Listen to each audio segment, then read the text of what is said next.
In 1793, a British sea captain named George Vancouver handed 5 cows to a Hawaiian king. And those 5 cows eventually became 500,000 acres of American cattle empire on a volcanic island in the middle of the Pacific Ocean, 2,000 miles from the nearest fence post in Texas. Parker Ranch on the Big Island of Hawaii was one of the largest privately owned ranches in the United States for nearly a century. It was older than every famous ranch in the American West. Its cowboys had nothing to do with the Wild West. And the whole thing started because nobody could figure out how to stop the cows from multiplying. King Kamehameha the Great, the chief who had united the Hawaiian Islands by force, received Vancouver's gift. Some sources say the first delivery was in 1793, with additional cattle arriving in 1794, and immediately declared the animals kapu, sacred, untouchable, off limits under penalty of death. His reasoning was simple. Let them breed, and the kingdom would have an endless supply of meat. It was one of those ideas that sounds flawless until you wait 20 years and see what actually happens. Hawaii had no natural predators for cattle. No wolves, no mountain lions, nothing. The islands had, in fact, no large land mammals at all before humans arrived, only bats and monk seals. The cattle bred without check. By the early 1800s, feral longhorns numbered in the thousands. They roamed the slopes of Mauna Kea and the green uplands of the Kohala district in vast, belligerent herds, trampling taro patches, destroying homes, charging through villages, goring anyone who got too close. The kapu meant nobody could touch them. To kill a cow was to risk death yourself. The king had created an ecological catastrophe out of a diplomatic gift. And the gift was winning. Into this unlikely disaster walked a 19-year-old from Newton, Massachusetts, named John Palmer Parker. He arrived at the port of Kauai High in 1809 as a captain's clerk on a merchant vessel, and he did what a certain kind of young man does when a ship reaches a beautiful, chaotic place far from home. He jumped. Just left the ship and stayed. There is no record of what he told the captain, or whether he told him anything at all. He was the son of a ship owner, so he knew exactly what he was abandoning, and he apparently did not care. Parker had the rare quality of being useful to powerful people without threatening them. He was not a missionary, not a merchant looking to exploit, not a naval officer with imperial interests. He was just a capable kid who'd jumped off a boat. Kamehameha took a liking to him and put him to work tending the royal fish ponds, a job of considerable trust in Hawaiian society, since fish ponds were a direct food source for the ali'i, the chiefs. This was not charity. The king was testing whether the foreigner could be relied upon with something that mattered. Parker passed the test. He learned to speak Hawaiian. He adapted. Then he went back to sea during the War of 1812, sailing to China and points beyond. When he returned to Hawaii around 1815, he brought with him a state-of-the-art American musket, the best personal firearm available in the world at that moment. And with that musket, everything changed. The king's cattle problem had only gotten worse. Kamehameha needed someone who could actually kill wild bulls, not just run from them. Parker, with his new gun and his demonstrated loyalty, was the obvious choice. He was granted the exclusive right to hunt the feral herds and to sell the beef, hides, and tallow. Within a year, the salt beef industry had replaced sandalwood as the island's chief export. Parker went from fish pond caretaker to the most important economic figure on the Big Island in less than 12 months. In 1816, he married Chiefess Kipikane, the granddaughter of Kamehameha himself. She brought a dowry of 640 acres. Kamehameha III later granted the couple 2 acres specifically for building corrals, a small parcel that carried enormous symbolic weight, because it was one of the first private land grants in Hawaiian history. Parker purchased another 640 acres in 1850, 1,000 more the following year, and leased vast tracts of the Waikoloa region. He built a homestead he called Manahale on the slopes of Mauna Kea, a 2-story koa wood house in the salt box style of his native New England. Small rooms, narrow staircase, low ceilings. It looked like something you'd find on a side street in Massachusetts, except the interior was paneled in Hawaiian koa, a wood so rich and dark it seemed to hold the room in amber. That house, Manahale, is worth remembering. It will come back. Now consider the strangeness of what had happened. A teenager from Massachusetts had jumped off a merchant ship, impressed a warrior king, killed the king's cows, married the king's granddaughter, built a New England house on a Hawaiian volcano, and created an export economy. Parker Ranch was formally established in 1847, more than 30 years before the great Texas cattle empires that most Americans think of as the origin of the cowboy. Hawaii had cowboys before the American West had cowboys. But Hawaii didn't call them cowboys. In 1832, King Kamehameha III sent a chief to Alta California, then still part of Mexico, to recruit experienced cattle handlers. 3 vaqueros made the ocean crossing, men whose last names were recorded as Kossuth, Ramon, and Lauzada. They brought rawhide ropes, handmade saddles, and a working vocabulary of Spanish commands. The Hawaiians who learned from them adapted everything, the roping techniques, the leather tanning, the saddle design, to the volcanic slopes, the dense forests, the tropical heat. And they adapted the language, too. The Spanish word Espanol became, in Hawaiian mouths, Paniolo. That was what they called themselves, Paniolo. Hawaiian cowboys, born from Mexican vaqueros, working on a ranch founded by a sailor from Massachusetts, on land given by a Polynesian king. There is no other place like this. The vaqueros also brought something less visible but equally important, music. They carried guitars and a tradition of singing while they worked, ballads and yodeling that the Hawaiians absorbed and transformed. The Paniolo developed their own slack-key guitar style, their own songs about ranch life and the land. The Mexican cowboys had given them not just a profession, but a culture, complete with its own soundtrack. But the vaqueros couldn't solve the problem that made Hawaiian ranching fundamentally different from anything on the mainland. How do you get cattle off an island? Parker Ranch had no railroad. There were no cattle drives to Kansas, no stockyards in Chicago waiting at the end of a trail. When the animals were ready for market, Paniolo drove them down from the high pastures to Kauai Harbor, a distance that could take days, and herded them into stone-walled pens on the beach. Then the real work began. The Paniolo dismounted, removed their leather saddles, and carried them carefully above the high tide line. Salt water destroys leather, and a good saddle was a Paniolo's most valuable possession. They strapped on spare wooden saddles, climbed back on their horses barefoot, and rode into the surf alongside the cattle, which were roped 3 at a time to longboats and towed, swimming, out to a waiting freighter anchored beyond the breakers. The horses knew the drill. They'd been trained in the ocean. The cattle did not. It was their first and last swim. Sharks followed the commotion, drawn by the thrashing, the noise, the sheer chaos of large animals in deep water. The Paniolo knew how to fend them off. A crane on the ship hoisted each animal out of the water and swung it aboard the deck. When the last cow was loaded, the ship weighed anchor and steamed to Honolulu and the slaughterhouse.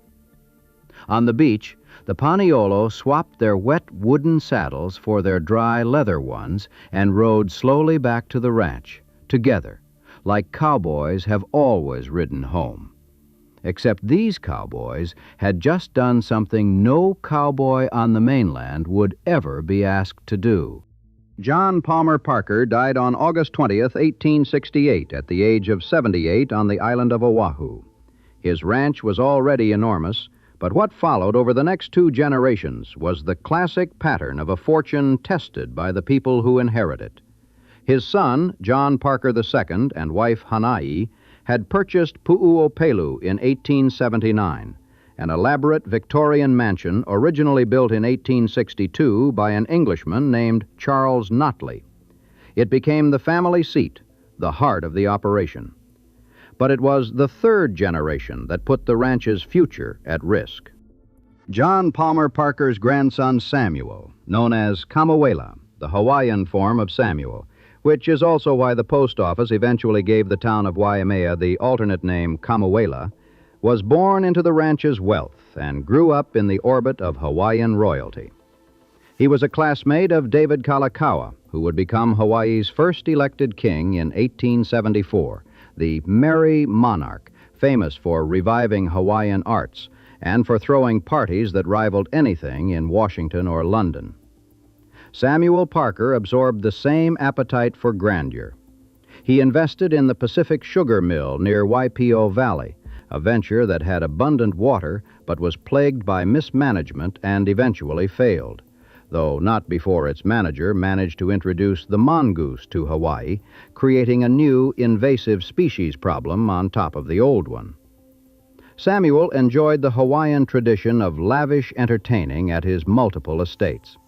He was involved in real estate deals, long-term leases, and the constant churn of buying and selling that men of his class engaged in. He spent freely and often.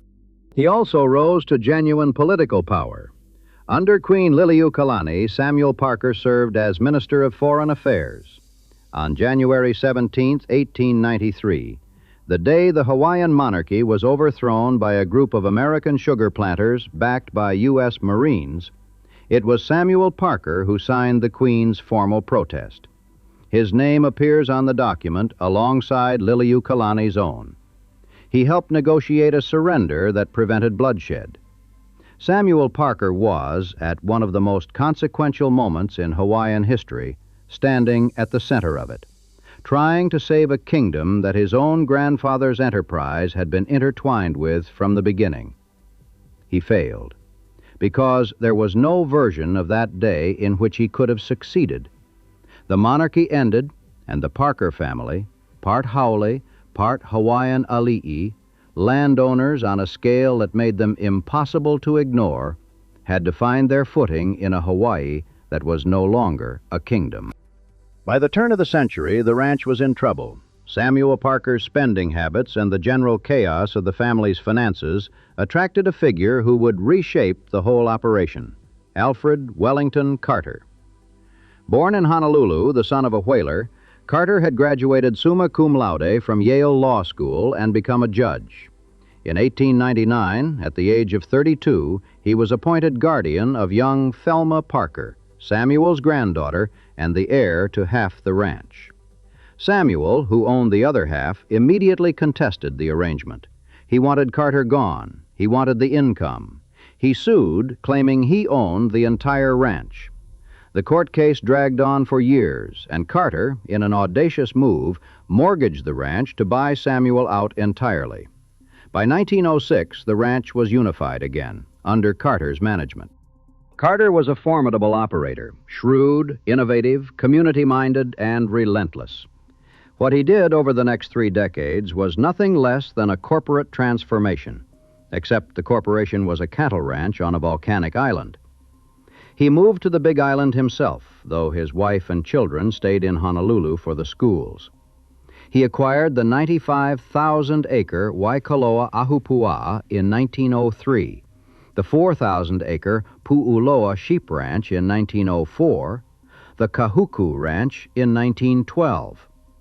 He introduced Hereford cattle to replace the mixed, unpredictable herds, purebred stock that would eventually number 30,000 head.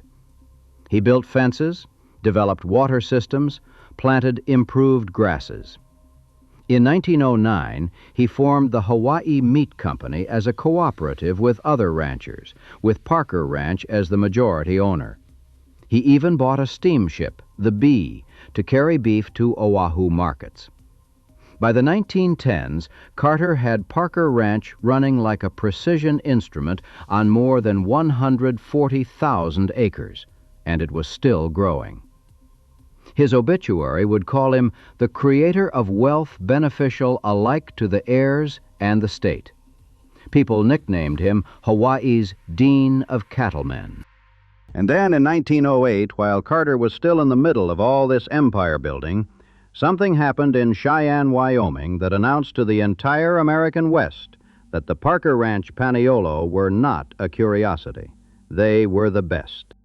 3 Hawaiian cowboys, Ikua Purdy, Archie Ka'awa, and Eben Rawhide Ben Low, traveled by inter-island boat to Honolulu, by steamship to San Francisco, and by Union Pacific train across the continent to Cheyenne to compete in Frontier Days, the most prestigious rodeo in the country. It was 1908, the first year the rodeo was held at the new Frontier Park Arena. The Hawaiians arrived wearing vaquero-style chaps and flower lei draped over their slouch hats. 12,000 spectators were in attendance, a huge number for the era. The mainland cowboys did not know what to make of the newcomers. Some laughed. Purdy, who had been working cattle at Parker Ranch since he was a teenager and had won a cowboy competition in Honolulu 5 years earlier, said nothing. He didn't need to. In the first round, Purdy roped his steer in 63 seconds. Ka'aua was right behind him at 69. On the second day, under drizzling skies, Purdy improved to 56 seconds, a time no other competitor could match.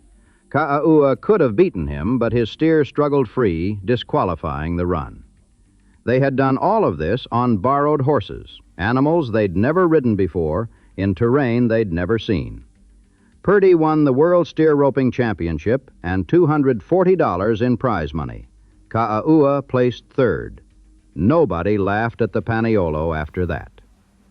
The Cheyenne newspaper reported that the performance of the Hawaiian cowboys took the breath of the American cowboys. When they returned home, thousands of people met them at the dock in Honolulu, and parades and festivities followed on Maui and Hawaii Island. The Hawaiian Star newspaper put it this way: "Now they have seen a man from the Parker Ranch beat all their champions.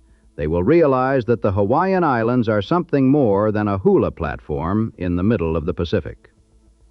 A 16-foot bronze statue of Ikua Purdy roping a steer stands at the Parker Ranch Shopping Center in Waimea today. Back at the ranch, Carter's stewardship had solved the financial problems, but it had also created a peculiar situation. The actual heir, the person who would eventually own all of this, was a child named Richard Smart. Born in 1913 in Honolulu, Richard was the 6th-generation descendant of John Palmer Parker and Kippy Kane. His mother, Thelma, was the Parker heiress Carter had been appointed to protect. In 1914, the family traveled to Europe, where Thelma gave birth to a daughter in Paris. World War I erupted. They rushed back to New York. The baby died. Thelma, suffering from tuberculosis, died in San Francisco in November 1914, when Richard was barely a year old. His father, Henry Gallard Smart, the son of a Virginia clergyman who had married into the Parker fortune, died a year later in November 1915 after contesting the will. Richard Smart was 2 years old, an orphan, and the sole heir to one of the largest cattle ranches in the United States. He was raised by his maternal grandmother, Elizabeth Jane Lanakila Dowsett, known to everyone as Aunt Tootsie. She brought him up in the elite social circles of Honolulu and San Francisco. During summers, A.W. Carter took him to the ranch and taught him to ride, to work cattle, to understand what it meant to be a Parker. But Richard Smart was not a cattleman by temperament. He was a performer.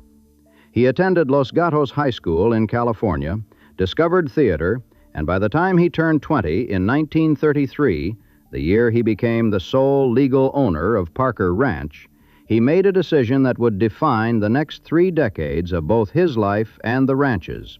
He left. He entrusted the operation to Carter's capable hands and went to New York to become an actor.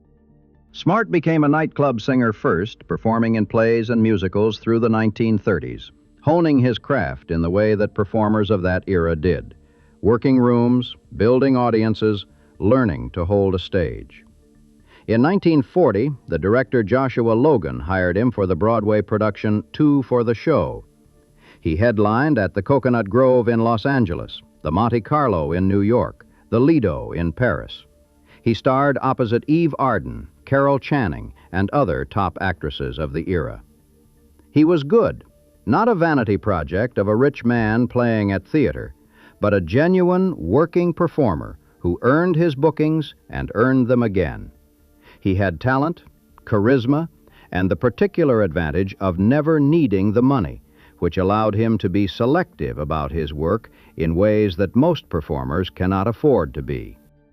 And while he sang and danced across the mainland and Europe for nearly 30 years, back in Hawaii, the Carters kept building.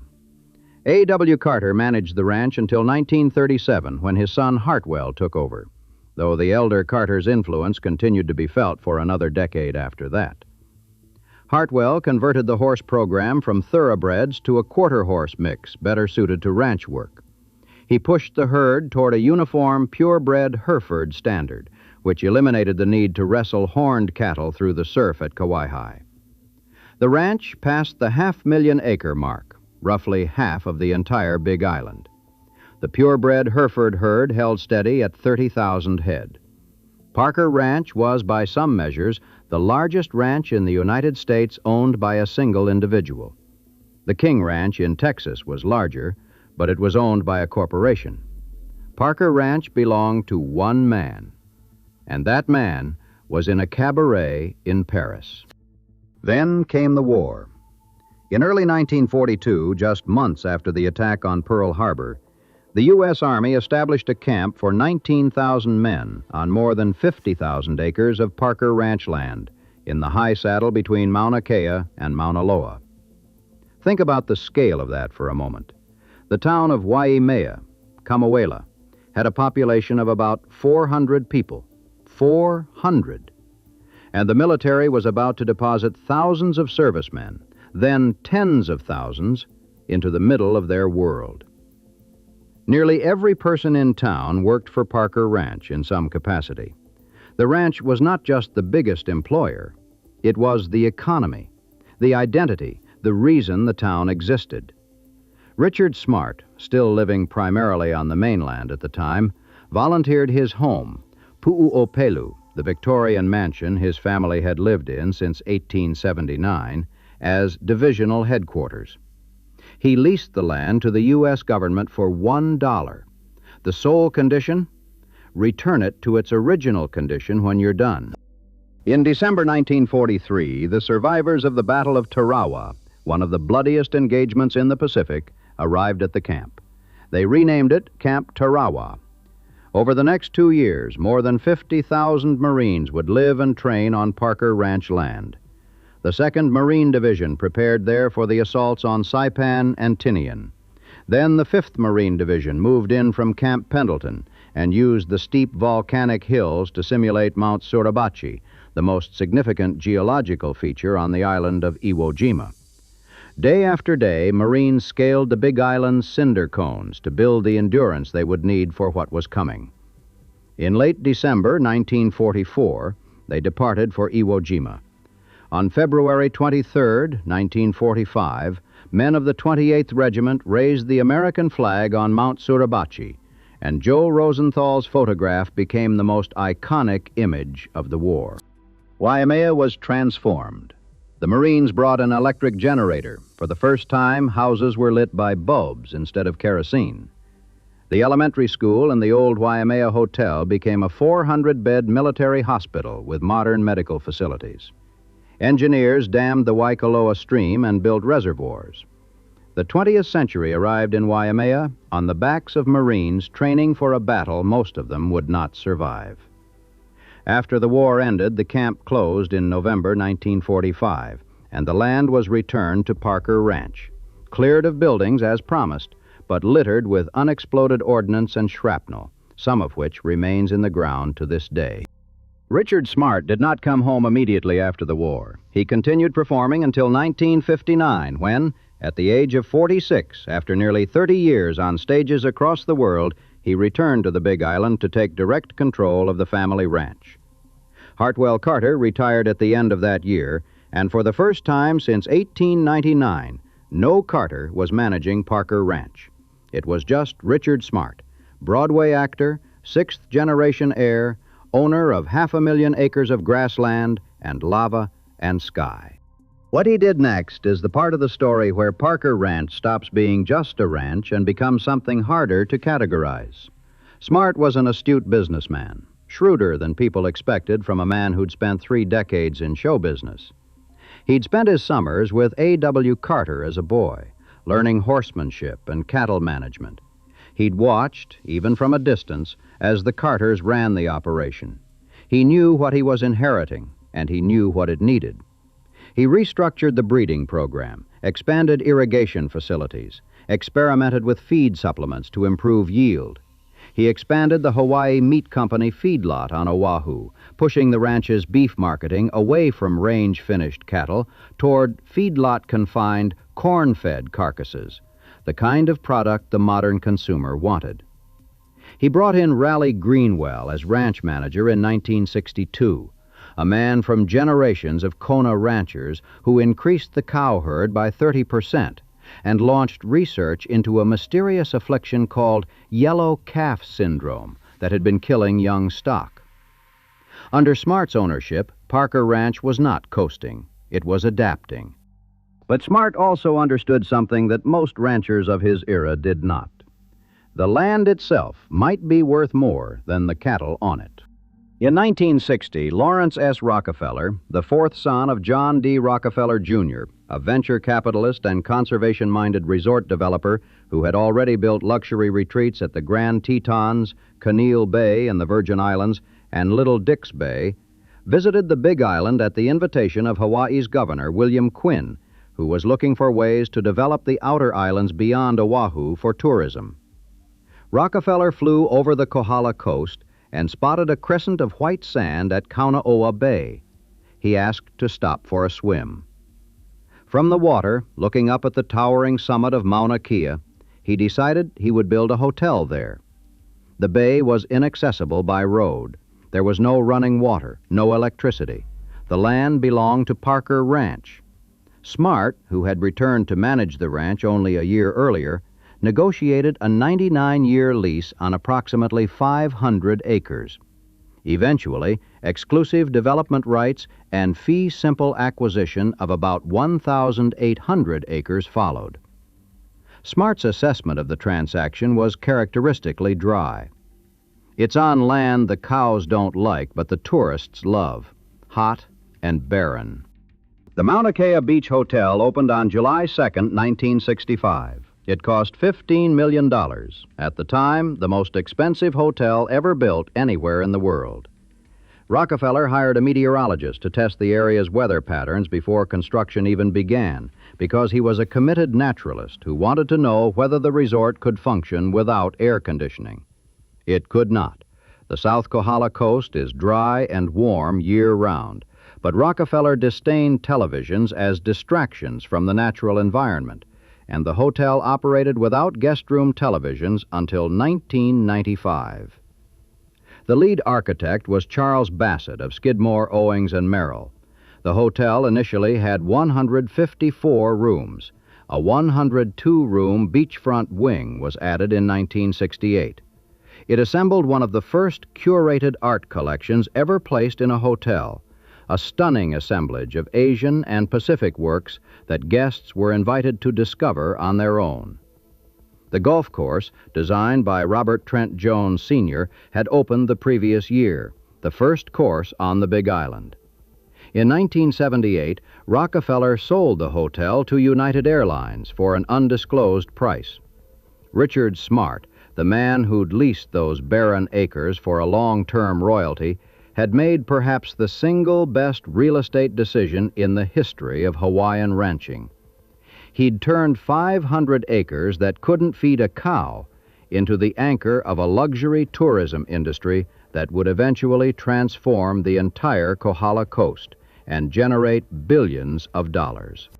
Smart didn't stop at leasing to Rockefeller. He authorized the sale of land for the development of Waikoloa Village, a planned residential community in the grasslands above the coast. He opened a Parker Ranch Visitor Center and Museum. And then he did the thing that only Richard Smart would do. He built a Broadway theater in the middle of cowboy country. The Kahilu Theater, named after his mother, Thelma Kahilu Onapua Api'ilani Parker, broke ground in 1979. Smart commissioned the architectural firm Wimberley, Allison, Tong, and Gu, the same firm that had contributed to the Mauna Kea Beach Hotel. The architect was Sid Shar. It was a 20,000-square-foot building with an authentic Broadway-style stage built behind the Foodland Shopping Center and the Kamuela Post Office. The final cost came in at $1.5 million. The theater seated just under 500 people. Its curtain rose for the first time on February 6, 1981, with a production of Oh, Coward, a musical tribute to Noel Coward, starring Richard Smart himself and Honolulu actress Wisa Dorso. The run lasted 3 days, and it launched a presenting season that would bring the Honolulu Symphony, chamber ensembles from Europe, and performers from every genre to a small town that most tourists bypassed on their way to the Kohala Coast resorts. In 1987, Smart sponsored the first production of Jerry Herman's musical revue Show Tune at the Kahilu, before it went on to wider fame. A man who owned one of the largest cattle ranches in America was performing musical theater and producing original revues on a stage he had built on ranch land in a small Hawaiian town that had been a Marine camp 40 years earlier and a Hawaiian cowboy settlement for a century before that. Meanwhile, back at Pu'u'opelu, the Victorian mansion his family had owned since John Parker II purchased it in 1879, Smart was assembling an art collection that had nothing to do with cattle and everything to do with a man determined to live the life he wanted, regardless of where geography had placed him. With the guidance of his neighbor Laurance Rockefeller, Smart collected works by Renoir, Degas, Pissarro, Corot, Utrillo, and Chagall. He installed an Italian marble fireplace, crystal chandeliers, a baby grand piano, and French Victorian furniture. He raised the living room ceiling to 16 feet and added octagonal skylights. He built terraced gardens outside, viewable through classic French doors that opened onto a wide lanai. It was, by any measure, one of the finest private art collections in Hawaii, housed inside a ranch home on the green, windswept slopes beneath Mauna Kea. And then in 1986, Smart did something with the old homestead. Mana Hale, the Koa wood salt box that John Palmer Parker had built nearly 170 years earlier, that tells you everything about how he understood the Parker legacy. The house still stood at Mana, 12 miles from Pu'u'opelu, on the land where the whole dynasty had begun. Smart had it dismantled. Every board was removed, numbered, and transported to the grounds of Pu'u'opelu. A new exterior was built as an exact reproduction of the original, and the interior was reassembled board by numbered board. When it was done, Mana Hale stood 50 feet from the Victorian mansion, a 2-story New England salt box next to a European drawing room full of impressionist paintings, both on a cattle ranch in Hawaii. The first Parker's house and the last Parker's house, side by side, separated by 6 generations and a universe of ambition, connected by the same family name on the same land. The end, when it came, was quiet and complicated. Richard Smart created the Parker Ranch Foundation Trust on September 10, 1992. He was 79 years old. The trust was funded with land, substantially all the assets of his personal trust, and $10,000 in cash. $10,000 for a ranch that had once covered half the Big Island. Richard Smart died on November 13, 1992, 2 months after establishing the trust. And what he left behind was a masterpiece of generosity and a financial time bomb. The trust was designed to support health care, education, and charitable giving in the Waimea community in perpetuity. Its 4 beneficiaries were the North Hawaii Community Hospital, Parker School, Hawaii Preparatory Academy, and the Richard Smart Fund of the Hawaii Community Foundation. Smart had devised a long-range plan, the Parker Ranch 2020 Plan, to manage growth in Waimea while preserving its small-town character. Business development, housing, self-sufficiency. But the ranch was land-rich and cash-poor. Estate taxes were enormous. Attorney fees and settlement costs mounted. Smart's two sons filed lawsuits challenging the trust, and the litigation was not resolved until 1995. Smart had bequeathed 4 major commercial properties in Waimea to family members, which stripped significant leasing income from the trust. The cattle operation and a new visitor tourism business generated nowhere near enough revenue to cover the trust's $26 million debt. The trustees, Warren Gunderson, Richard Henrick, and Mel Hewitt, had to sell selected works from Smart's art collection and certain land parcels just to generate immediate cash. The Renoirs, the Degas, the Chagalls, some of them left the ranch to pay for the ranch's survival. Had Smart funded the trust with more cash and fewer land assets, the early years might have looked very different. Instead, the trustees inherited an unprofitable working ranch, large tracts of pasture, an aging shopping center, and a town center development project that would require substantial capital to complete. It was, in miniature, the same problem that had faced the Parker family at every generational transition. The land is vast, the legacy is profound, and the cash is not there. The ranch survived. It took years. The trustees navigated the debt, sold what they had to sell, and slowly stabilized the operation. By 2020, the Parker Ranch Foundation Trust had distributed a cumulative $40 million to its 4 beneficiaries: the hospital, the schools, the community foundation that Richard Smart had named in his trust. In 2020 alone, during the depths of the pandemic, the trust increased its annual distribution by 50% to $3.6 million, because the trustees understood that the community Smart loved needed the money most when times were hardest. Today, the ranch operates on roughly 130,000 to 150,000 acres, a fraction of its half-million-acre peak, but still one of the largest ranches in the United States. It runs somewhere around 30,000 head of cattle, now mostly Angus and Charolais instead of the Herefords that Carter introduced a century ago. The Paniolo still ride. 250 horses still work the pastures. The ranch sells its own branded grass-fed beef under the Parker Ranch 1847 label. In 2014, it launched a joint venture called Paniolo Cattle Company, aimed at expanding local beef production statewide. Every July 4th, the Parker Ranch Rodeo Arena hosts its annual rodeo and horse races, a tradition now more than 60 years old, drawing riders and families from across the islands. The Kahilu Theater is still open, a 484-seat performing arts center in rural Waimea, hosting symphonies, jazz bands, hula halau, comedians, and the occasional musical revue that Richard Smart would have loved. It became independent of the ranch in 2001.